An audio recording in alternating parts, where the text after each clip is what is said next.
Okay. ఈరోజు మనము మాట్లాడుకున్న టాపిక్ ఏంటంటే ఫైబ్రాయిడ్స్. ఫైబ్రాయిడ్స్ గురించి మీ అందరికి కూడా ఐడియా ఉంటుంటుంది. నేను కొత్తగా చెప్పేది ఏం లేదు. కాకపోతే ఒక్కసారి దాన్ని మనం చూసుకుందాం. ఫైబ్రాయిడ్స్ అంటే వాటితో ఫైబ్రాయిడ్స్ అని.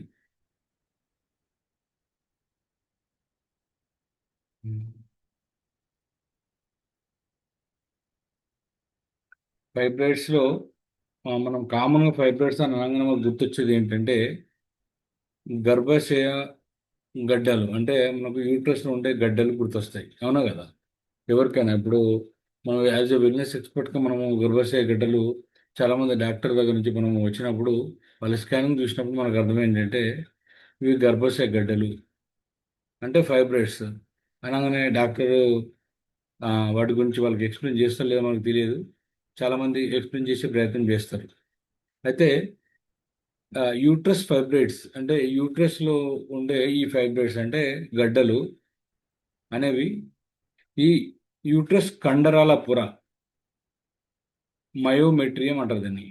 కండరాల పొరను ఏమంటారంటే మయోమెట్రియం అంటారు. యూట్రస్ కండరాల పొరను మయోమెట్రియం నుండి అవి పెరుగుతాయి అనమాట. మయోమెట్రియం నుండి పెరిగి పెరిగే క్యాన్సర్ కాని గడ్డలు. ఫైబ్రాయిడ్స్ ఎప్పుడు కూడా క్యాన్సర్ కావన్నమాట. అంటే యూట్రస్లో పెరిగే గడ్డలన్నీ కూడా క్యాన్సర్ గడ్డలు కావాల్సిన అవసరం ఏం లేదు. కాబట్టి ఇవి ఫైబ్రాయిడ్స్ వచ్చి పెరిగిందంటే అది క్యాన్సర్ కాదు. అది గుర్తుపెట్టుకోవాలా. చాలామందికి ఈ డౌట్ వస్తుంది, ఈ క్యాన్సర్ గడ్డలేమో అని పరేషాన్ అవుతుంటారు. ఇవి మామూలుగా అయితే ఇంతకుముందు మామూలుగా ఏమైందంటే 30 నుంచి 50 సంవత్సరాల లోపు వాళ్ళకి మైండ్లోకి వస్తుండే ఇది. ఎప్పుడైనా మీరు గుర్తుపెట్టుకోవాల్సిన అంటే ఫైబ్రాయిడ్ అనే గడ్డ వచ్చిందంటే అది క్యాన్సర్ కాదు అని గుర్తుపెట్టుకోవాలి. అయితే కామన్ కొంతమందిలో ఏమవుతుందంటే ఇది చాలా నొప్పి, అధిక బ్లీడింగ్, లేదా మనము ప్రెగ్నెన్సీ రావడానికి ఆ, కొంచెం ఇబ్బంది కలిగించవచ్చు ఇది ఫైబ్రాయిడ్ అనేది. అంతే తప్ప ఫైబ్రాయిడ్ అనేది క్యాన్సర్ గడ్డ కాదు, టెన్షన్ పడద్దు. సో ఎగ్జాంపుల్ మీకు నేను చూపించే ప్రయత్నం చేస్తాను నేను. ఆ, ఫైబ్రాయిడ్, ఈ ఫైబ్రాయిడ్ ఎలా ఏర్పడతాయి అవన్నీ కూడా నేను చూపించుకుంటూనే మీతో మాట్లాడతాను.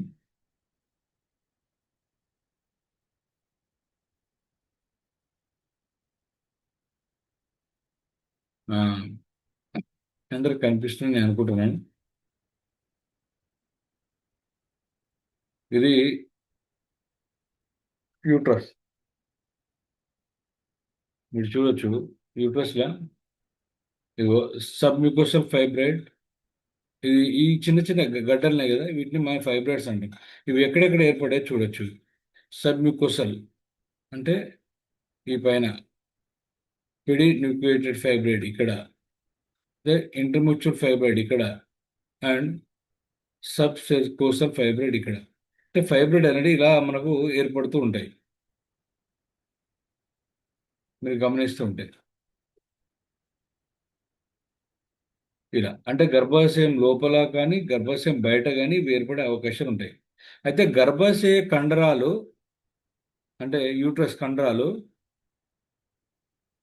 కణాలు అసాధారణంగా ఎక్కువ పెరిగి ఒక గడ్డలా మారితే దాన్ని ఫైబ్రాయిడ్ అంటారు. మీరు బాగా గుర్తుపెట్టుకోవాలి, ఫైబ్రాయిడ్ అంటే ఎలాగో తయారవుతుంది కాదు, ఆ కండరాలు అసాధారణంగా పెరుగుతాయి. అంటే మామూలుగా పెరిగేదానికంటే ఎక్కువగా పెరిగే అవకాశాలు ఉంటాయి.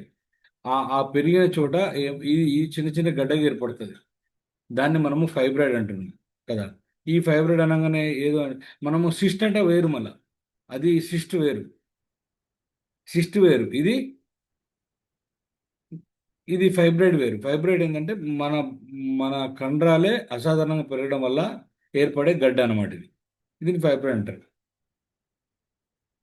అవి ఒకటి మాత్రమే ఉండవచ్చు, లేదా అనేక గడ్డలు ఉండవచ్చు కదా.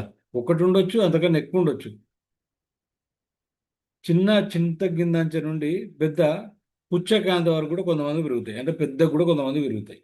అంటే అసాధారణంగా అంత పెద్ద కండరాలు పెరిగినప్పుడు అది ఒక దగ్గర ముద్దగా తయారైపోయి మనకి ఇలా కనిపిస్తూ ఉంటాయి. అది చింతకింద నుంచి ఉండొచ్చు, లేదంటే అసాధారణంగా పెరిగి చాలా పెద్దది కూడా అయి ఉండొచ్చు కదా.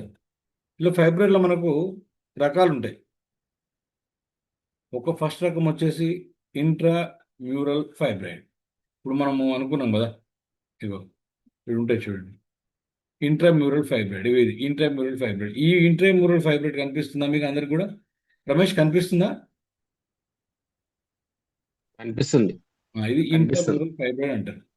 ఇది గర్భాశయం కండరాల గోడలో పెరుగుతుంది. ఇది గర్భాశయం ఉంది కదా, ఈ గర్భాశయ కండరంలో గోడలో పెరుగుతుంది ఇంట్రామ్యూరల్ ఫైబ్రాయిడ్ అనేది. ఇది సాధారణ రకం, ఇది ఎవరికైనా వచ్చే అవకాశం ఉంటుంది. ఇంకోటి సబ్మ్యూకోసల్ ఫైబ్రాయిడ్. ఎక్కడుంది? ఇక్కడ సబ్మ్యూకోసల్ ఫైబ్రాయిడ్ కనిపిస్తుందా మీ అందరు కూడా? ఈ సబ్మ్యూకోసల్ ఫైబ్రాయిడ్ ఇది ఎక్కడ? గర్భాశయం లోపలి పొర వైపు, అంటే బయట నుంచి లోపల పొర ఇళ్ళ మధ్యలో అది పెరుగుతుంది, లోపల వైపు పెరుగుతుంది ఇది.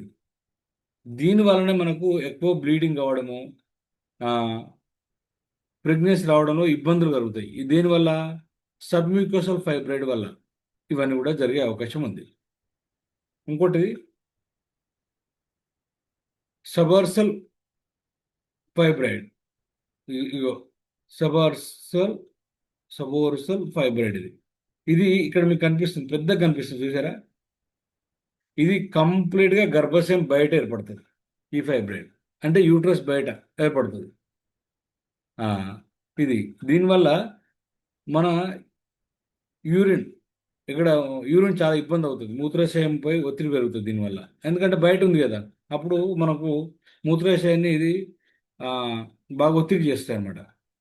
మోషన్ ఫ్రీగా రాదు ఈ ఫైబ్రాయిడ్ ఉంటే కదా. కడుపులో చాలా బరువుగా ఉన్నట్టుగా ఫీల్ అవుతుంటుంది. కడుపులో మనం బరువుగా ఉన్నట్టుగా ఫీల్. ఇవి చాలా మనకు డేంజరస్ ఫైబ్రాయిడ్. ఇంకా దీంతో పాటుగా మీరు చూడొచ్చు పెడి న్యూక్లియేటెడ్ ఫైబ్రాయిడ్ కూడా ఉంది ఇక్కడ. దానివల్ల కూడా మనం ఇది కూడా గర్భసంచి బయటనే ఏర్పడుతుంది. అయితే ఈ ఫైబ్రాయిడ్ ఎందుకు ఏర్పడతాయి మరి? ఇంత ప్రాబ్లమేటిక్ ఎందుకు ఉంటాయి? ఎందుకు ఏర్పడుతున్నాయి ఫైబ్రాయిడ్స్?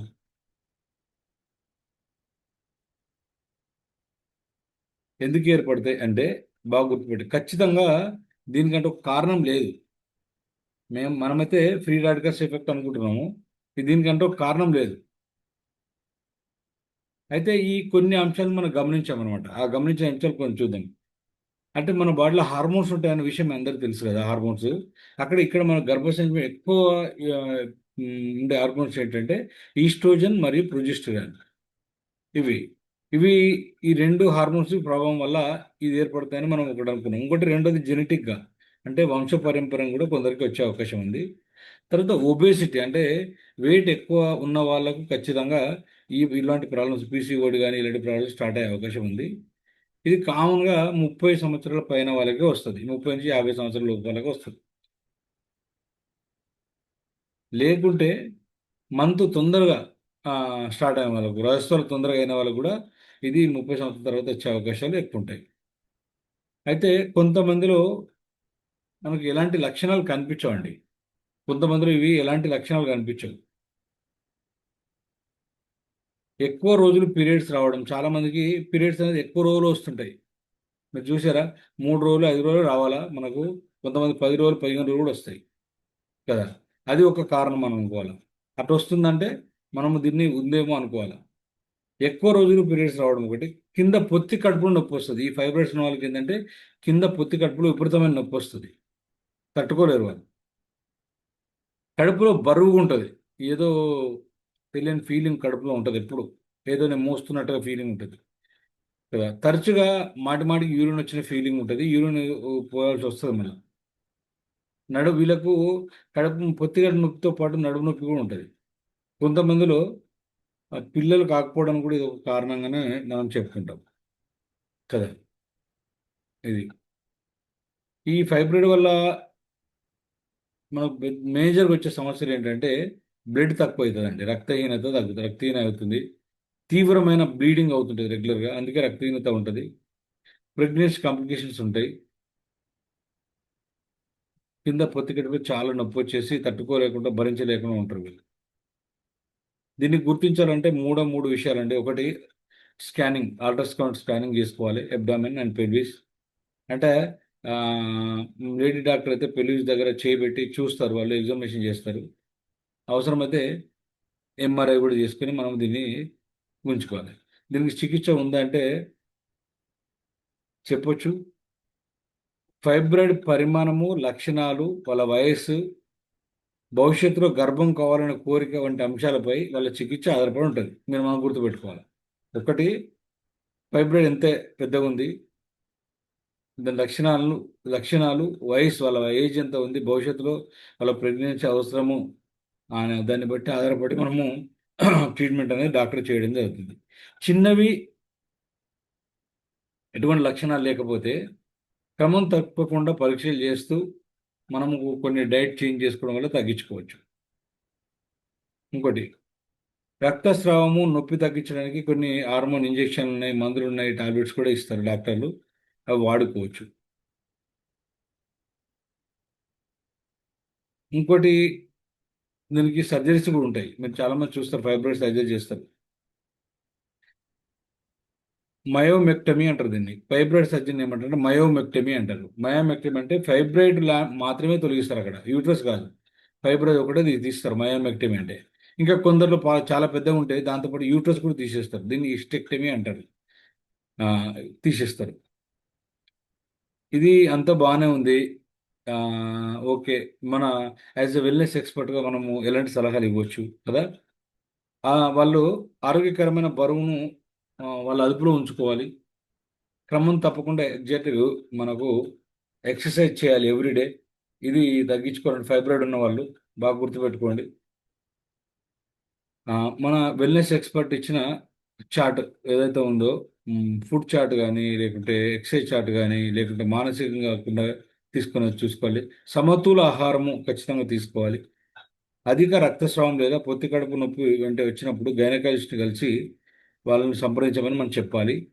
సంప్రదించిన తర్వాత మళ్ళీ వాళ్ళు చెప్పిన దాన్ని వివరిస్తూ మనము సప్లిమెంటేషన్ ఇవ్వచ్చు మెడిసిన్తో పాటుగా. లేదు అంటే జీవన విధానం మార్చుకోవడం వల్ల కూడా దీన్ని తగ్గించుకునే అవకాశం ఉంది. ఇంకా కొన్ని క్వశ్చన్లు అయితే మనం చూద్దాము. ఫైబ్రాయిడ్ అంటే ఏమిటి, ఎవరైనా ఒకరు చెప్పగలరా?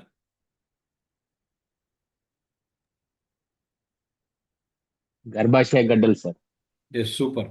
గర్భాశయంలో ఒకసారి క్లాప్స్ ఇద్దామండి అందరం కూడా. గర్భాశయంలో ఏర్పడే క్యాన్సర్ కాని గడ్డలు అంటే ఇవి క్యాన్సర్ కావాలన్నమాట ఫైబ్రాయిడ్స్ అనేది. అయితే ఫైబ్రాయిడ్ క్యాన్సర్లా మారుతాయా చెప్పండి ఒకరికి. ఫైబ్రాయిడ్లు అంటే క్యాన్సర్గా మారుతాయా? మారొస్తుంది. ఎస్. అంటే సాధారణంగా మారవు. చాలా అరుదైన సందర్భం అంటే చాలా అరుదైన సందర్భాల్లో మాత్రమే ఇది. ఇతర రకాల గర్భాశయ కణితులు ఉంటాయి.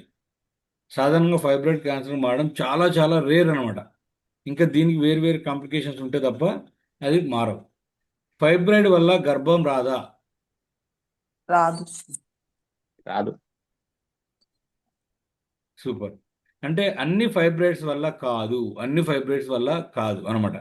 కానీ కొన్ని రకాల ముఖ్యంగా యూట్రస్ లోపలి భాగంలో ప్రభావితం చేసే ఫైబ్రాయిడ్స్ ఉన్నప్పుడు గర్భధారణ లేదా గర్భాన్ని కొనసాగించడం కొంచెం ఇబ్బంది కలుగుతుంది వాళ్ళకి, అంతే. ఇబ్బంది కలుగుతుంది, గర్భం రాదని చెప్పట్లా, కొంచెం ఇబ్బంది కలుగుతుంది అంతే. ఫైబ్రాయిడ్ ఉంటే తప్పనిసరిగా ఆపరేషన్ చేయాలా? కొన్ని కొన్ని తెర- ఆ, లాప్రోస్కోపీ పట్టించుకో ద్వారా ఓకే. అంటే లక్షణాలు కానీ వాటి పరిణామం పెద్దగా ఉన్నప్పుడు కానీ కదా, అదే అంటే ఎక్కడ అది ఏ స్థానంలో ఉంది, దాన్ని ఇబ్బంది పెడుతుంది. ఇప్పుడు యూట్రస్ దగ్గర ఉందనుకోండి, ఇబ్బంది పెడుతుంది అనుకోండి, దాన్ని ఏం చేయాలి మనము?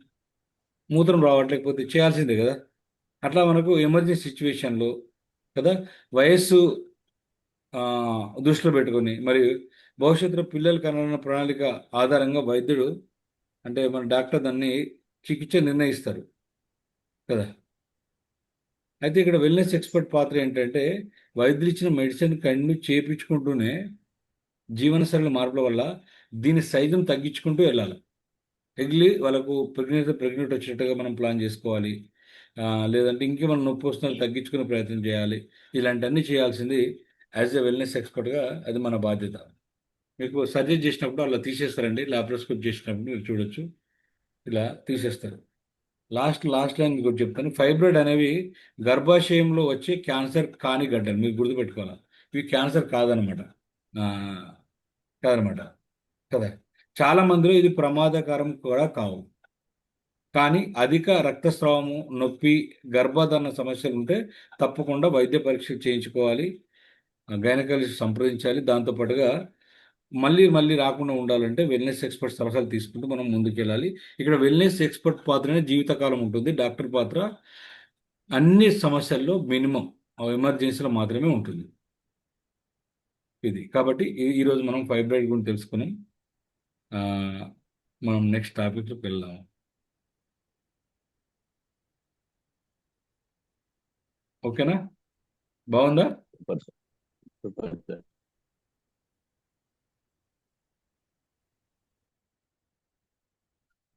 ఓకే.